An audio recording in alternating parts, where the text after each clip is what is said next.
2005. We're with our veteran Jack Allan. That's John Talbot Allan, Allan. And with us is Shakelia Finley, who is a volunteer for the Veterans History Project, for which this interview is being conducted. So, Mr. Allan, as you know, this is your time, your story to tell us about your experiences in World War II. And why don't we begin with your birth date? Please give your name, your birth date, where you were born, where you grew up, and just take it from there. And thank you for coming today, too. Thank you for asking me, and it's a pleasure to be here. And it is John Talbot Allan, T-A-L-B-O-T, Allan, A-L-L-A-N, nicknamed Jack. And I was born January the 17th, 1919, which was very shortly after the end of World War I, on November the 11th, 1918. So I do consider myself perhaps sort of a wartime baby. And that was a pleasure. And that was born actually in St. Catherine's Hospital in Brooklyn, New York City. And at that time, they had a terrible epidemic in 1918 and 1919, really around the world, killing millions of people with a flu epidemic, which not only killed lots of people all over the world, it killed my mother 5 days after I was born. She died of the flu, which they show on her death certificate as being pneumonia, but actually it was a big old flu that killed millions of people, really. So they transferred me to a cousin of my mother's who was Presbyterian. My father was actually Catholic, but didn't have relatives in the immediate area. So I had a cousin over in New York City whose name was Dr. Beppo Previtali, a fine Italian doctor who my Presbyterian cousin had married. So they took me over to the apartment and doctor's office in New York City. But then, because of the flu and the fact that he was a pediatrician in a big hospital there in New York City, he said, I think we better get this baby out of the city at 5 days old or whatever. So they transferred me to another cousin over in New Jersey, Westfield, New Jersey, who was my mother's first cousin, John Craig Morrow, same name as Ann Morrow, who was the wife of Charlie Lindbergh later on. But I said, well, do you suppose I'm related to Charlie Lindbergh, Dad? And he said, well, we'll check into that, but that could be, but that's just a could be. So anyhow, I grew up and therefore out 20 miles out in Westfield, New Jersey, a town of 25,000 people, which was very nice. And there were no Democrats in that particular town. It was all Republican town. And later in life, I came to Atlanta, Georgia, and there were no Republicans down here. They were all Democrats. Now, things have changed, not very well in some cases, but that's life goes on. So anyhow, that's where I grew up in Westfield, New Jersey. Went through high school there from kindergarten through high school and graduated from high school there. Worked a year and then went to college, not in New York, but to a little college in Ohio, Denison, D-E-N-I-S-O-N, University, Granville, Ohio, which was theoretically a Baptist school, but there were more Presbyterians there, I think, than there were Baptists. So I enjoyed that and went to college there for 3 years. And at the end of 3 years, or about in the third year, there was a national election for President of the United States, and there was a gentleman named Wendell Willkie, W-I-L-K-I-E, I think, who had written a very wonderful book called One World. and it was a popular book, and he was running for president against the current president, Franklin Delano Roosevelt. However, he did not win. But they did let me vote for him because I've been in college for 3 years. So that was fine. And 3 months later at the fraternity house where the mail came to me, there was a postcard from Fulton County, or from the county there in, not Fulton County, county there in Ohio. It said, "You are now 1A in the draft." So that was kind of interesting. So there was a boy that was in my fraternity that had just come back from having been to the Air Corps in Florida and was in Texas and was wearing gold bars, second lieutenant. He was wearing his wings as a pilot and finished school and had a new car as well as new clothes and new uniform. We thought that was pretty neat. So now that I was 1A in the draft, we decided, and 2 other fellows there, fraternity, decided to join the Air Corps. So we did. Was this after Pearl Harbor? No, it was actually in the winter and spring of 42. 41, excuse me, 41. So this was almost immediately following. 41, yes, it was. So do you remember It when was spring of This was 42, just but it was before Pearl December. Harbor, I believe. Was this before Pearl Harbor? Yes, it was Okay. December 41 that was Pearl Harbor. Right. Mm-hmm. And then But you that received happened- your draft that card. happened. I got in the Air Corps then and went through training Mm-hmm. in 41, and then in 42 I was still in training in the Air Corps in Oklahoma City, and the Japs hit Pearl Harbor on December the 11th, and they said, well, forget about those civilian clothes in your closet because you're going to stay in uniform from now on. Mm-hmm. So around the clock went to 42, and I was in the Air Corps learning to fly. And I learned to fly on November the 24th or 25th of 1941, actually, when I was soloed. And now I'm a member of an organization in Atlanta called Silver Wings, and they call that Silver Wings because you have hair in your head and silver, but you had to have soloed an airplane at least 25 years ago to have joined this outfit here in Atlanta, which I had done, of course, soloing in 41. So anyhow, well, so the Air Corps graduated me on May the 20th of 42. And here these boys were back from Pearl Harbor, having flown B-25s off the carrier in the Pacific Ocean to go bomb Tokyo, which they did. Successfully for most of their parts, but some of them were shot down and some were murdered by the Japs, and a lot of them crash landed in China, including Jimmy Doolittle and some of the others. But the mission was a success, a big success, because the Americans figured, well, that's a slap back at Japan for having hit us in Pearl Harbor, which is why they did this thing. I always thought it was a fellow that trained these guys in the service named Jimmy Doolittle, who was a famous pilot in the Army Air Corps. But it turns out that actually it was a Navy commander up in Washington who was so mad because the Japs had hit Pearl Harbor for us and killed all those ships and people that he wanted to take some bombers off a carrier and go bomb those Japs. And so he had the idea, and so they decided to do that. And then they decided what airplane.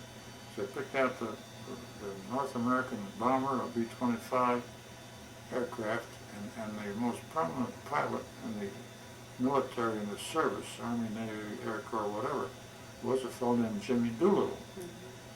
And Jimmy Doolittle was a lieutenant colonel in the Air Force, but they knew of him, and so they picked him up and told him to pick up the crews from the B-25s in airplanes and go down to Eglin Field and practice taking off from the carrier and and they laid out a strip of ground on the airport runway that was the same length of the carrier, the Hornet, which they were going to. Of course, this was all very top secret in those days. Nobody knew anything about it.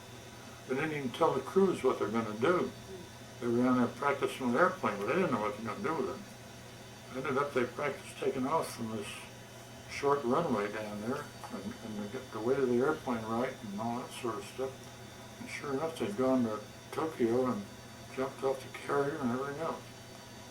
But then they came back and took a little leave and arrived in Columbia, South Carolina, to the formation of a new group of B-25 aircraft pilots, full bombing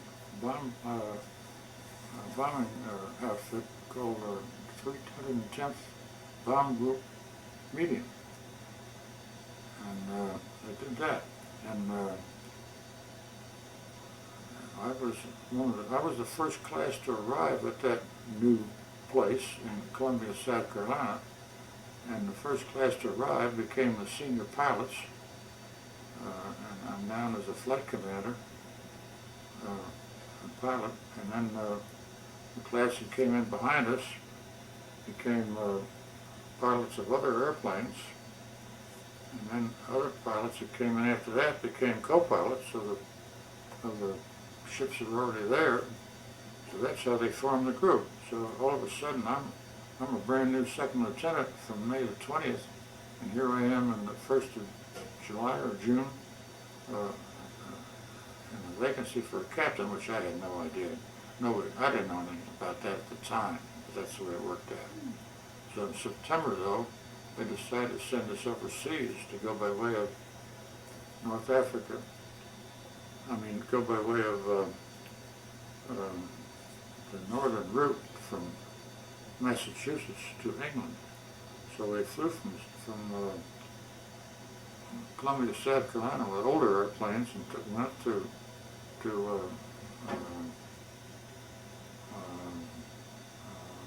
Springfield, Massachusetts, called Westover, W-E-S-T-O-V-E-R field, which is still there. And that was a big airport, and they had the new airplanes there. And they're fixing up the new ones for us, which was good, because the old ones were kind of clunkers. But these were the B-25C, and they put us in these new airplanes and gave us a crew. Well, part of where crews were learning to go, but we formed permanent crews. So I was a pilot, I had a co-pilot, I had a navigator, I had a bombardier, I had a radio operator, and I had a gunner. Those are the members of our crew, and I just happen to have a picture of that airplane here, and you can look at it if you wish, but this is actually the airplane that we were flying on, exactly like this. I don't know whether you can see it or not. Can you see that picture? We can. It's Yeah, excellent. excellent. Actually, that airplane is from the Pacific, but it's the same airplane. It was exactly the same model as this. And they flew that, and there you can see pictures of that baby. And you were one of the very first pilots to man this plane. Well, yes, there were a group of us, yes. Because now they just filled up the group with the people that I just told you, all the crews. Mm-hmm. And there were four squadrons, the 379th, the 380th, 381st, and 428, those four squadrons, and with at least 12 airplanes from each one. We didn't have that many airplanes because we rotated the training, but anyhow, that's the way it went. So we went overseas and left Columbia on September the 5th of 1942. However, they said, you're not going to go with the other B-25s. You've got a navigator, and we've got some airplanes that have only one pilot. They're called an A-20, smaller, slightly smaller airplane. Two engines, but only one tail, and just a pilot, no co-pilot. There's a pilot and a gunner back here. And the airplane was smaller. So they had no way of getting over there with a navigator or anything like that. So they attached 15 of those airplanes to me and said, you will follow this guy, Allan, and from Atlanta, from Springfield, Mass. to Goose Bay, Labrador, and then you'll look for fair weather and lead those guys to Greenland. And if you do that, you'll be lucky, because that's not easy. And the weather was getting late September, and the weather was getting not so good up there. And it took us 3 trips out of Labrador to get to Greenland. Twice we went all the way almost there and had to turn around and come back, because I could not put these boys in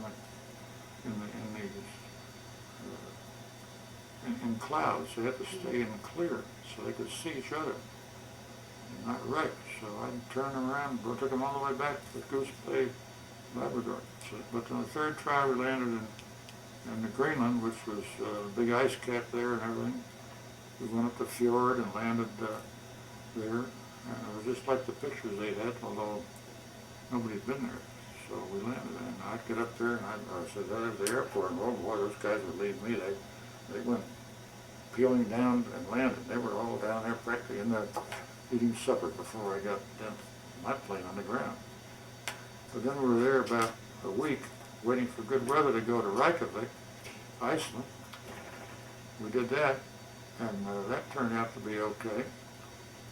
And we were there just 2 nights. And then we went from there to Scotland. We left Reykjavik, Iceland, to go to Scotland. And they said, well, you can't do anything just but go. So we said, okay. And they said, well, the weather's going to be, but you go ahead and go. So I went. But we didn't climb. We stayed down fairly low on the Atlantic Ocean. There's a lot of water out there too, it really is. And we're heading for Scotland, which is past Ireland and north of England.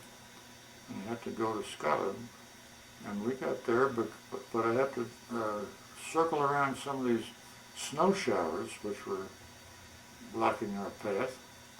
And rather than duck them, we'd go around them, you know, down low. Not up high, because if you get up high, you get lost. And all these fellows, 15 of them following me, they're sitting back there, not saying a word. No radio silence, nobody was talking to anybody else. Perfect radio silence, we didn't want the Germans to hear what we were doing. Loading up England with bombers. We made it into the area of Scotland, and sure enough though, we were supposed to go to Scotland, to the field of Prestwick, which is just south of Glasgow. Well, I mean, that whole place was one solid bunch of soup, clouds. So I said, okay, we'll go over to Ireland, which is just across the way there. So we took a right hand bend and went over to Ireland, which was a town on the northeast corner of Ireland. It wasn't Glasgow, it was, I forget the name of it. Anyhow, I landed in there, and the British commander came out and said, what are you guys doing over here? You're supposed to be in Scotland. I said, we couldn't get to Scotland. It was socked in solid. So we landed here. We said, will you get these boys all out of here in the next morning? Because he had to feed us and put us in the bed and give us breakfast and then send us off the next morning. So we said, well, we'll be gone. And we were gone. Then we went over to Scotland. They wouldn't let me off the base in Scotland, although I had cousins that lived within 5 miles of Scotland, of Prestwick. They lived near Ayr, A-Y-R, which is on the west coast of Scotland, and they wouldn't let me get off the base. They said, well, you're on secret orders, you can't do that. So I said, well, that's tough. So we stayed there. Then we flew down to Liverpool, and then around to Norwich, the northeast part of England, and we stayed there and really did a lot of practice bombing and practice navigation and practice formation flying. Of course, all those little airplanes that followed me, they went to their group, and I went back to all these B-25s that were coming over in groups. And then we did that for 2 or 3 weeks. And then all of a sudden, the Americans invaded North Africa and Casablanca down there in November of 42, yes, November of 42. They said, that's where you're going. So we went over to the to the southwest corner of England called Land's End. There's a little point of England that sticks out in the Atlantic Ocean, and there's London over here, and Scotland and all that stuff. But way down in the corner over there is Land's End, and we landed there, spent the night in the city, leaving in the morning.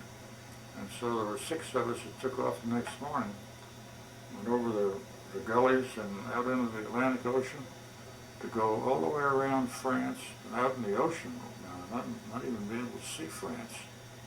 Around France, around Spain, all the way down to Casablanca, expecting to see jungle and all that sort of stuff. Well, the only thing we saw beside the ocean was one 4-engine German plane, which was down lower than we were. We were up about 6,000 or 7,000 feet, I guess, and 6 of us B-25s like these here. And down below there was that 4-engine German plane, but he didn't pay one bit of attention to us, like didn't even see us.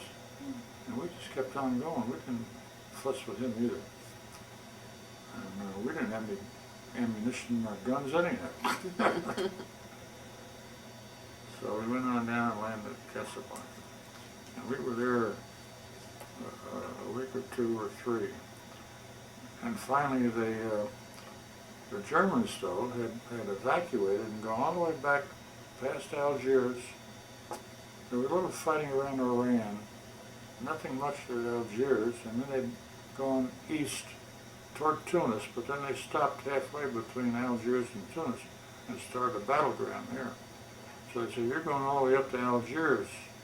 I said, okay, we just go across the land here? He said, no, you go back out to the ocean and go around through Gibraltar and in the Mediterranean over to Algiers and land there. So we did that, and we got acquainted there, and they had an Air Force headquarters already set up there, and the beautiful homes at the top of the hill in Algiers. And Algiers is a beautiful town. It's a bay there called Algeria Bay. Of course, the whole country is Algeria. It's big. It goes way down south into the desert and over to Iran and partway to Tunis. So that's Algeria.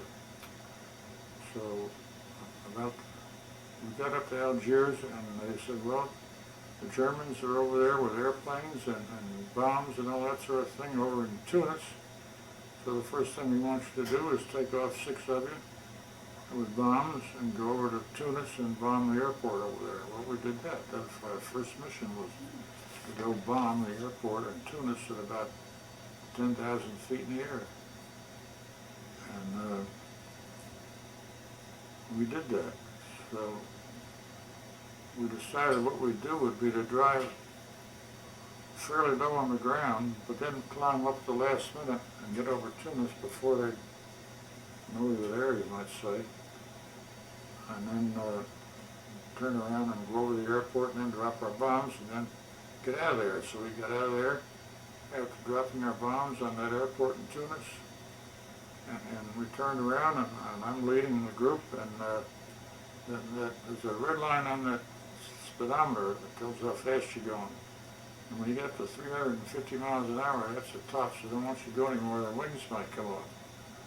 So I went 350 miles an hour, though, and we had fighters, we had P-40 fighters escorting us, but we lost all that.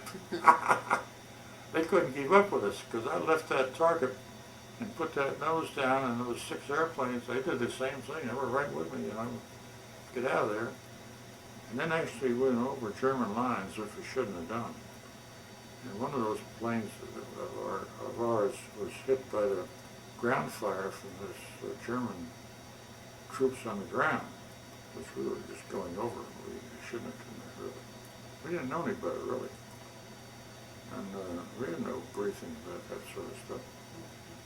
And as we went back, we lost one airplane. Never did hear what happened to him.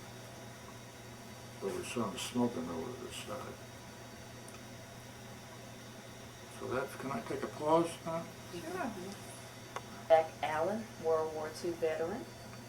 And Mr. Allen, if you could continue on, you were speaking about the airport bombing at Tunis. Well, that was our first bombing mission, which we made a few mistakes on, where we left the target and then went down to the ground to get away from fighters and get away from anti-aircraft, which is, when they shoot at you from the ground, they put a lot of stuff in there, and all you see is a black puff, and it looks, they call it flak, but it looks like a black puff all around you. If the black puff lands on you, you're in trouble. Anyhow, we did that, and then we flew several missions out of Algiers, and then they decided to move us down into the central part a little further, a place called Talbot, and we went there. It was not a good airport there at all, but they put us up in horse barn, really, which they chased the horses out of, and slept on the floor and with straw. And our, of course, we had our winter uniforms on. Air Force gave you a good old padded outfit of uniform for when you get up cold in the airplane. And that worked out pretty good for sleeping there at Talbot. But then we met with another group of planes called B-26s, which were not as good as the B-25. And the B-26 was another group, really, and they decided they'd have us, and we were only 8 airplanes at the time. The rest of the group was still in England. The rest of my B-25s were still in England. So I was attached to these B-26s, so we flew some joint missions with them, but that was not all that good. They didn't go as fast as we did, to tell the truth, so we didn't like that so much. But anyhow, we moved down a little further then to the rest of our group arrived, and we went to a place called Bertaux, which is B-E-R-T-E-A-U-X, a French village, you might say, in the midst of agricultural country. But because it was agricultural country, they could bulldoze out the fields, and they bulldozed out a big airfield with scattered places for the airplanes to park, and that's where we went and did most of our missions there. From Bertaux, which was near the town of Constantine, and Constantine is inland but still in the hills. It's not down to the desert. If you go over the mountains, and pretty soon you bump into the Sahara Desert, a town called Bertaux. It's not Bertaux. Anyhow, but that's where we did most of our missions and flew a lot of missions out of there. Some 36 airplanes, some 48 airplanes, and sometimes they'd actually get other B-25s, which was another group of B-25s over there, the 321st Bomb Group, and we'd fly with them, and sometimes have 90 missions. How was your contact with the locals? Were they happy to have you there fighting, or was there resistance? The French locals were not there. They left. We took over their big mansion and chased them out, I guess.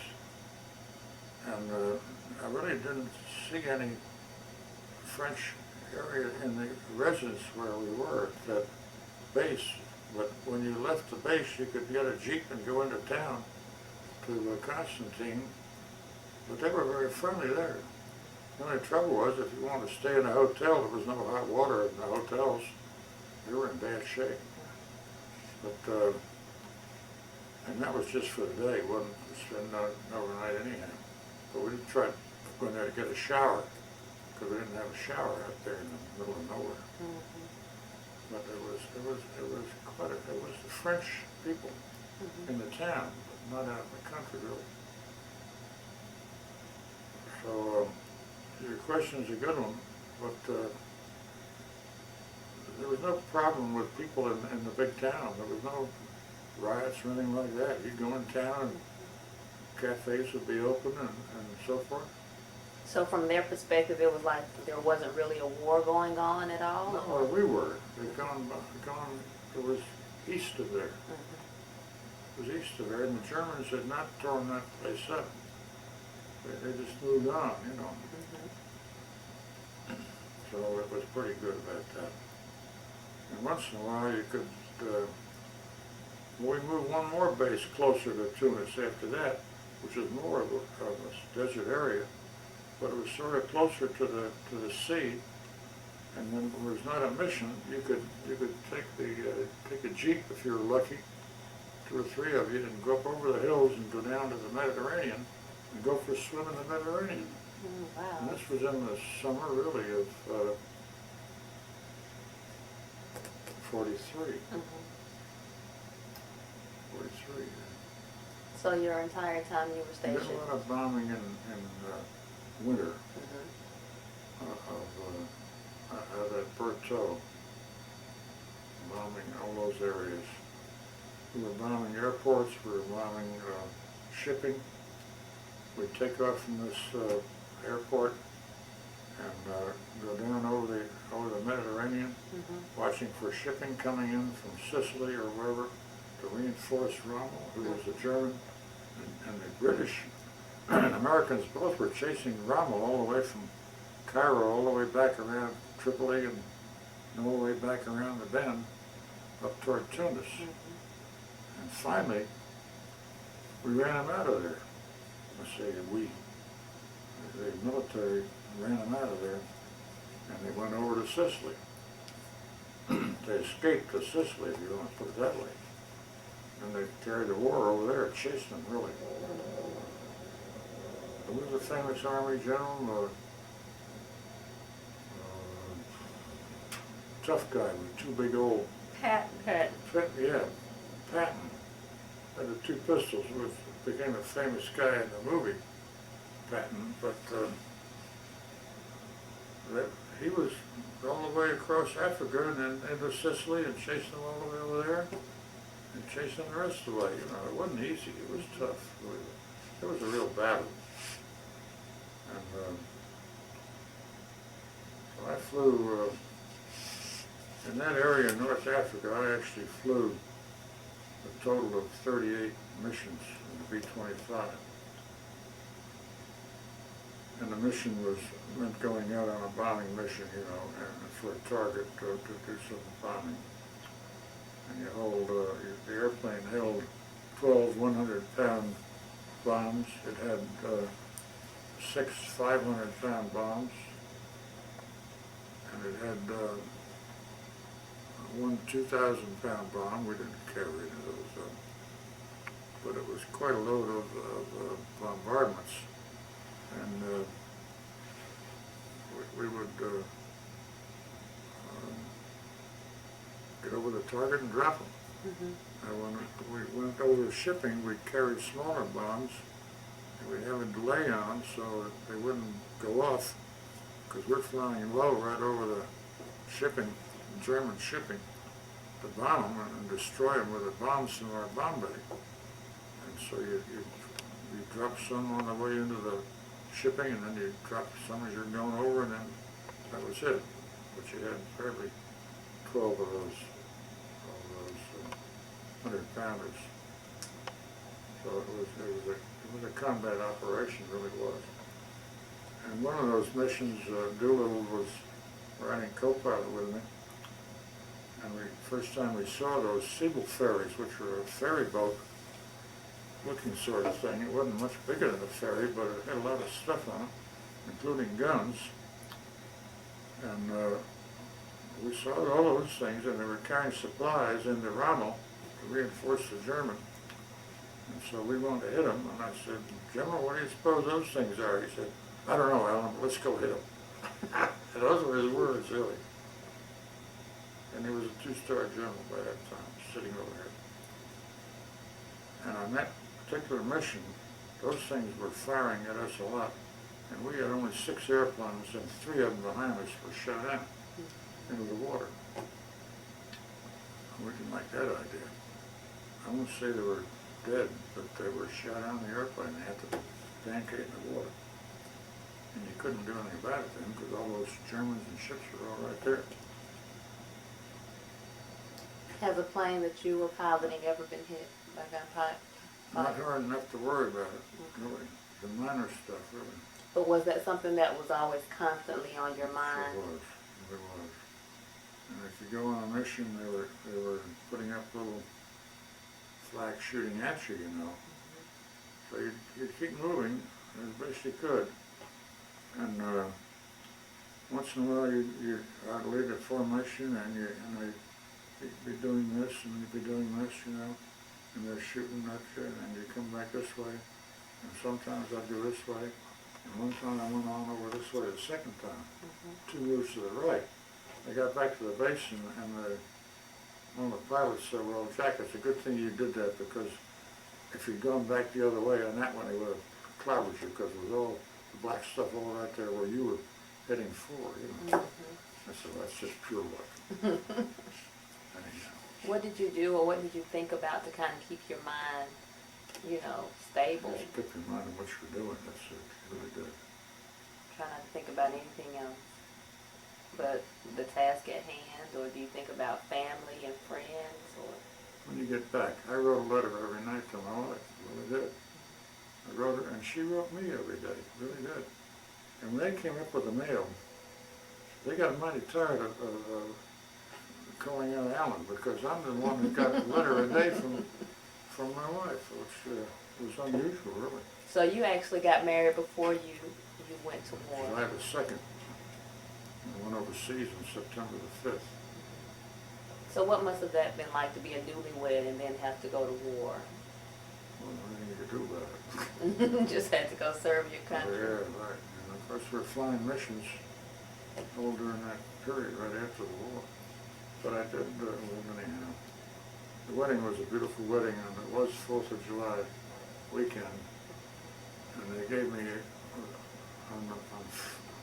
the wedding was on Thursday, but I think it was the 2nd of July. And that Thursday, we scheduled missions down in Myrtle Beach to go bomb a target down there. And this lieutenant colonel decided to ride with me. I said, sir, are you riding with me? Check me out on this flight? He said, well, I just want to make sure I get you back in time for that wedding. So we did. We went to Myrtle Beach and bombed and got back to Atlanta. Back to Columbia, I mean.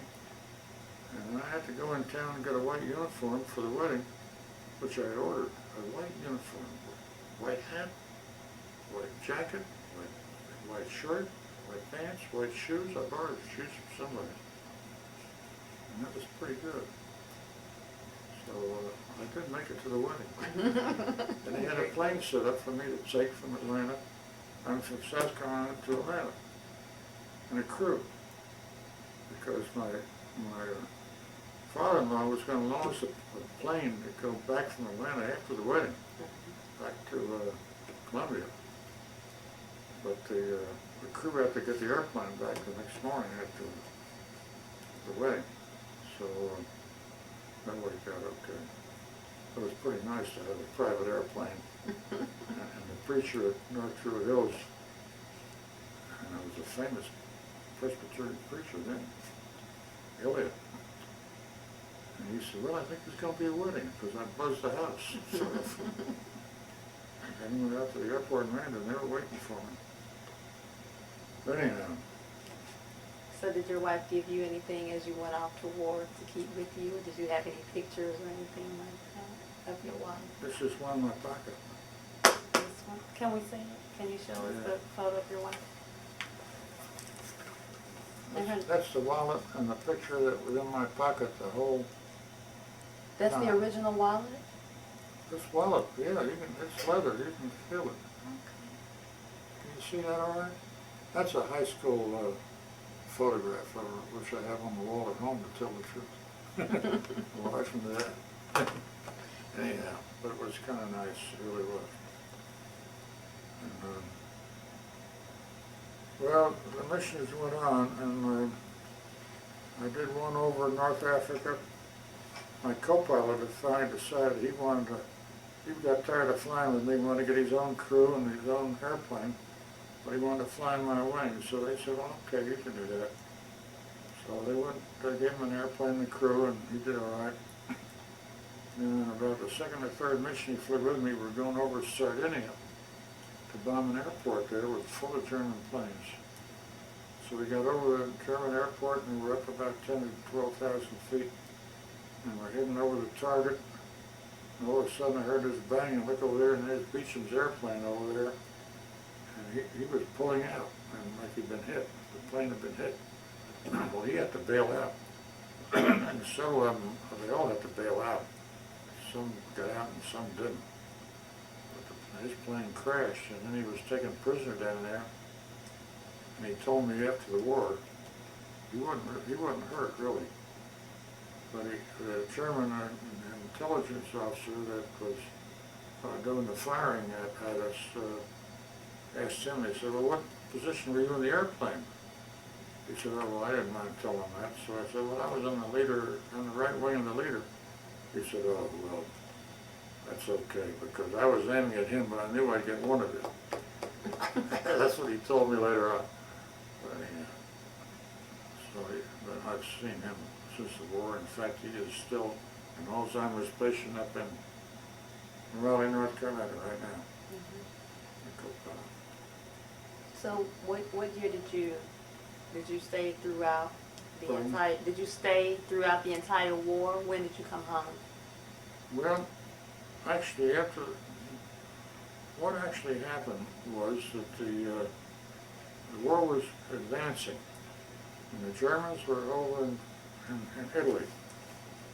And the wing headquarters I was in with all these B-25s changed from a B-25 wing to a wing for big bombers, the B-24, which is 4 engines and 2 tails, and a much bigger airplane. Mm-hmm. And they sent us from North Africa, the wing headquarters. All the B-25s went to Sardinia and Corsica. And they sent us over to southern Italy, and the Germans were still in, well, the U.S. had Naples and Foggia, but they didn't have Rome. And the Germans were still in Rome, and they had a landing at a beach over there, which was very sad. We lost a lot of American troops landing on the beach south of Rome, trying to get in there and get to the Germans.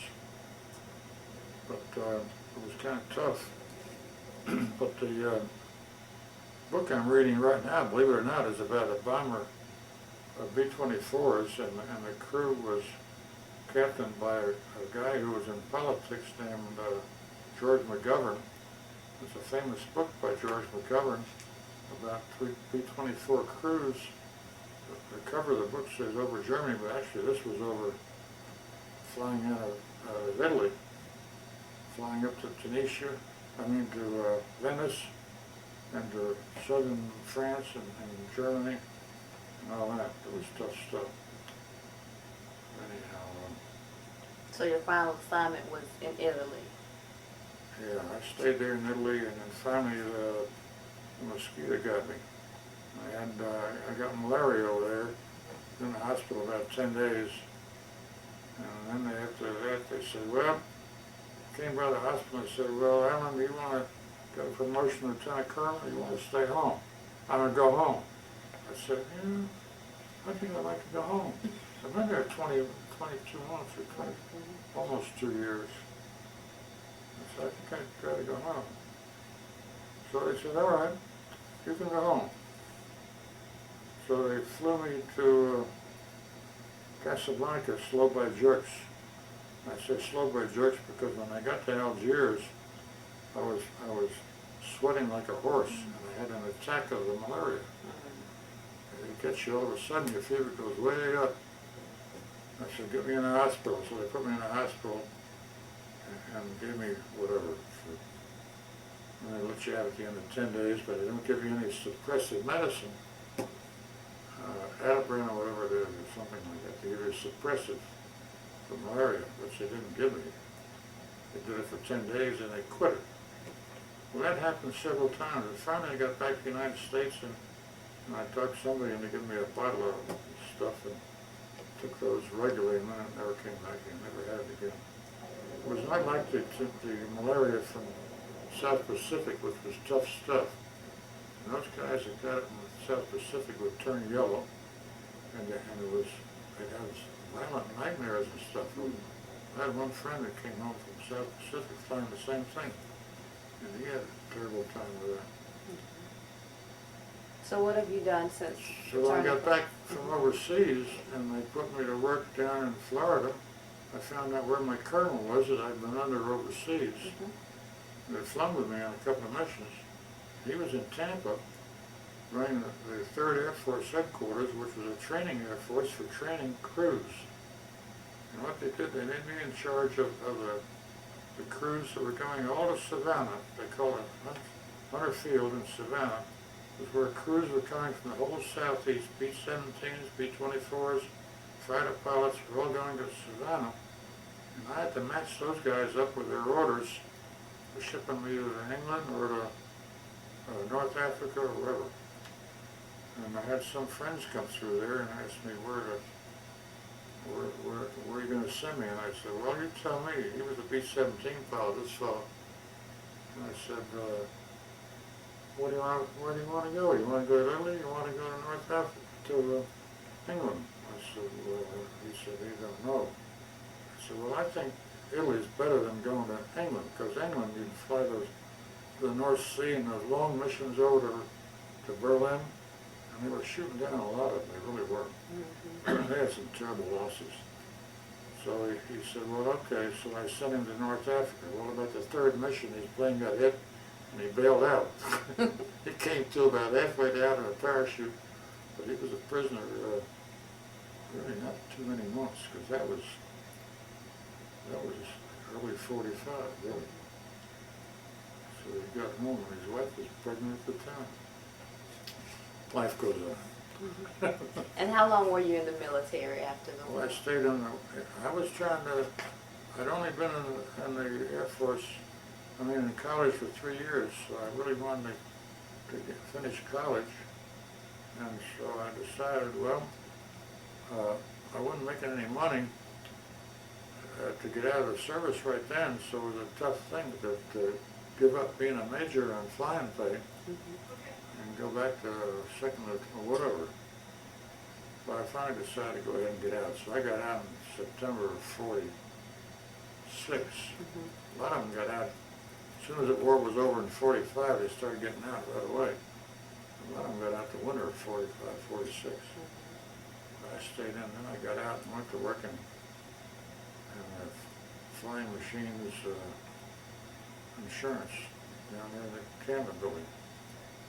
And did that for a while.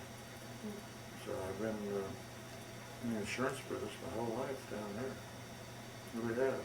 And I did go to Dobbins Air Force Base and get active in the reserve out there with an airplane similar to the B-25, not quite as big, called a B-26, but a new B-26, which was a hot potato. And then then the Korean War came along, and they said, well, you got to get that outfit ready to go overseas, all of you. We're going to call you all up and go to Korea. Take these airplanes and go. So that happened, but then they said, well, we really changed our mind in February of 51. They said, you squadron commanders and the general can stay home, but we really want the pilots and the co-pilots and the guys that fix the airplanes to go. The rest of you can stay home. So I said, well, I think I'll stay home. So I did. I didn't go back in. I'm still a reserve officer, but no pay. If you stay in the reserve, you can build up to a total of 20 years. And at 60, then you get a nice check. Never happened to me. I did get, the only thing I ever got was a citation for Distinguished Flying Cross, which... You can hold that up for us so that we I don't can... know whether you can take a picture of that or not, can you? It'll show up on the video. It's fine print. What do you see? 1 second.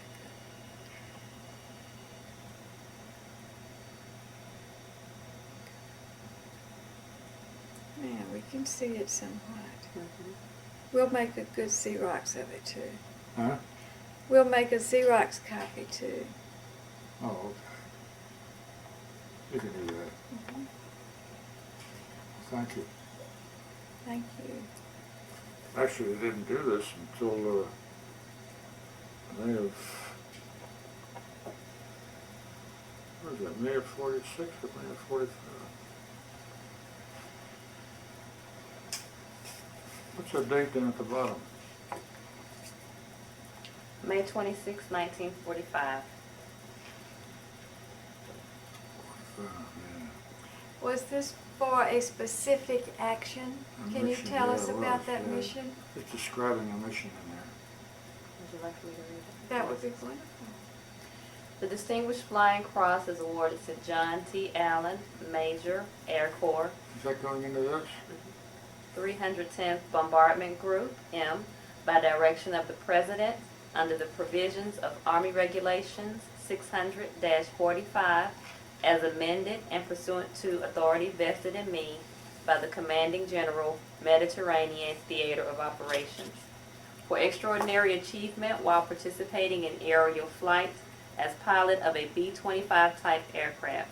On 21st of May 1943, Major Allen led a 24-plane formation in an attack upon an enemy airdrome at Villa Cedro, Sardinia, displaying great courage and superior leadership as he skillfully maneuvered in a vigorous evasive action through intense anti-aircraft fire upon the approach to the target. Major Allen leveled out at the last possible moment for a perfect run over the objective. With all bombers releasing on the lead bombardier's sightings, a concentrated pattern of bombs in the target area inflicted great damage and destruction on this vital airfield. Maintaining perfect flight control when 3 enemy fighters closed in on the formation, turning away from the target, Major Allen enabled his gunners to destroy one ME-109 and forced the others to break off without damage to the B-25s.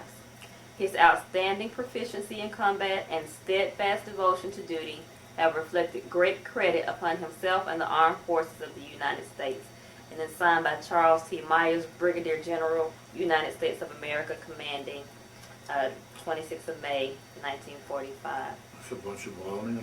And This is an excellent example of the courage that you displayed in such dire I mailed circumstances. that to my family. I didn't even know anything about it. And you don't remember that one? I sort of. Yes, but that's an excellent commendation, and that says a lot about your character under pressure. I think when most people probably, not be able to live up under those type of circumstances. Let's just say that it's better than having been a soldier in the troops with a rifle down on the ground with all the mess that they were in down there. And it wasn't a bad idea to get in the Air Corps back there in 42.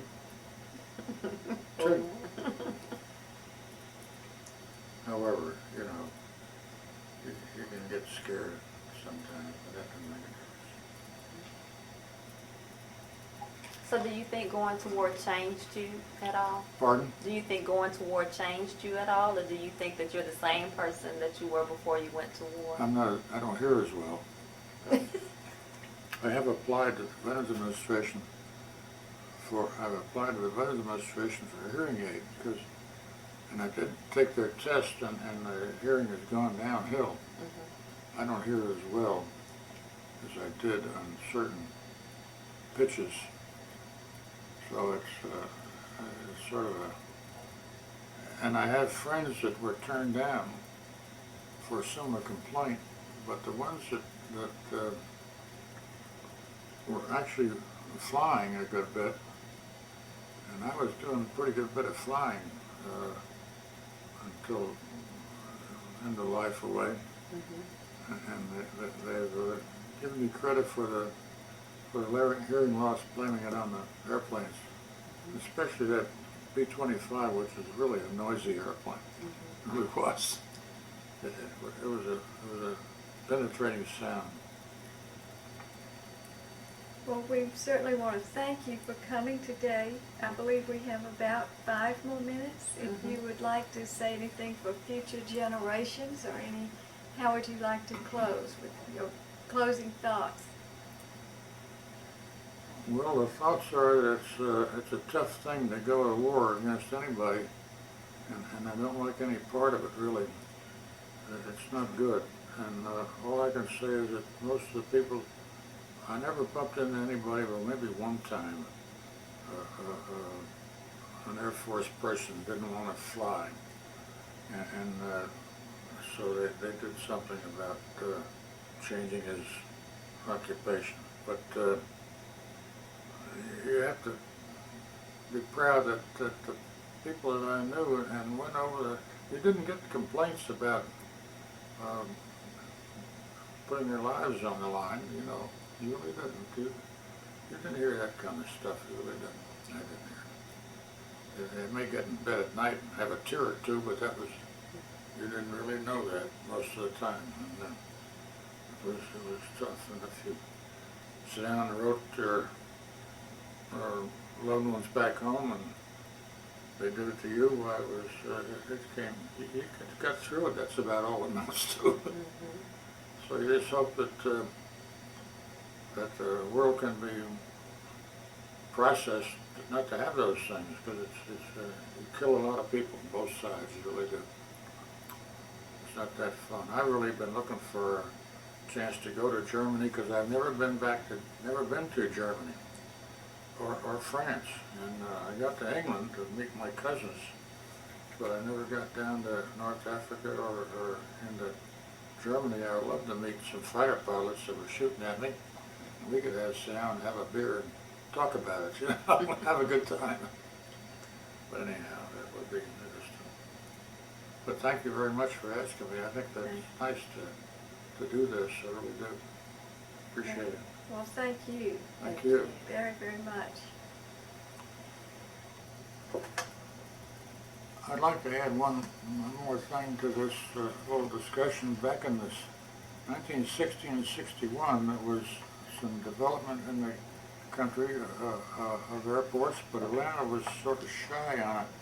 And the Air National Guard asked me if I would, the Georgia Air National Guard asked me if I would get with the Governor Vandiver, Ernie Vandiver, who was a fine governor, who just passed away incidentally, and help develop some airports in the smaller towns and do it properly and get them the right length so that they can actually get the airport in a community help attract business to the community. And so the idea, and it worked out very well. And we did happen to do quite a few, got very well acquainted with the federal money, the Federal Airport Authority, and had quite a few of them with help, and it worked out very well. And I hope that people will appreciate the fact that the governor did that, and that there's some work going. I don't know whether they're helping out on financing airports now, but keeping an eye and helping improve them would be good. Thank you very much. Thank you, Mr. Allen.